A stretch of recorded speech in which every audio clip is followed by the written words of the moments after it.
আচ্ছা, আপনাদের কি মনে হয় সব বাবা মার চোখেই কি সন্তানরা সেরা, বা সব সন্তানই কি বাবা মায়ের কাছে সেরা?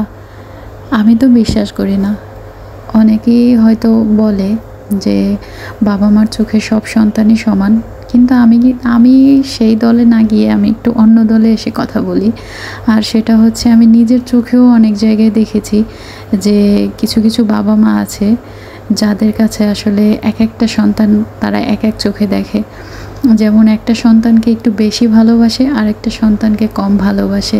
আবার এটাও দেখেছি যে বাবা মা লক্ষ্য রাখে কোন ছেলের মাথায় বা কোন মেয়ের মাথায় কাঁঠাল ভেঙে খাওয়া যায়, সেই জিনিসটা লক্ষ্য রাখে। কে দুর্বল আছে তাকে সেই দুর্বল জায়গায় আঘাত করতে, মানে কাজের বেলায় এক ছেলে আর আদরের বেলায় আরেক ছেলে, বা কাজের বেলায় এক মেয়ে আদরের বেলায় আরেক মেয়ে।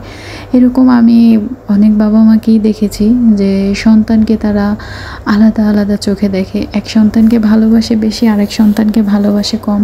কিন্তু আমার প্রশ্ন হচ্ছে কেন?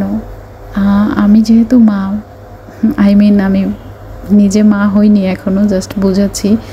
তো আমি তো সন্তান জন্ম দিয়েছি, তো আমার সব সন্তানই তো সমান চোখেই দেখা দরকার, তাই না?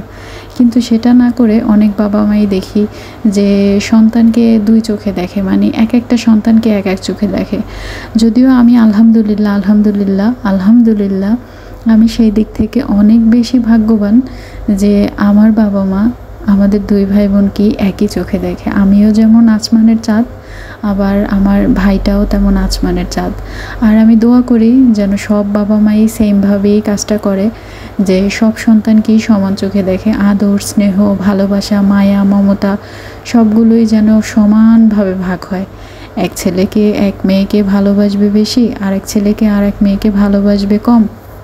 বা এক ছেলে এক মেয়ের মাথার উপরে কাঁঠাল ভেঙে খাবে, আর এক ছেলে আর এক মেয়ের একদম কিছুই করবে না, লুতুপুতু করবে নিয়ে। এটা আমি মন থেকে কখনোই চাই না। আমার কথা শুনে কেউ হয়তো নেগেটিভ রিয়াক্টও করবে আমি জানি, কিন্তু যেটা সত্যি সেটা তো আমি বলবই।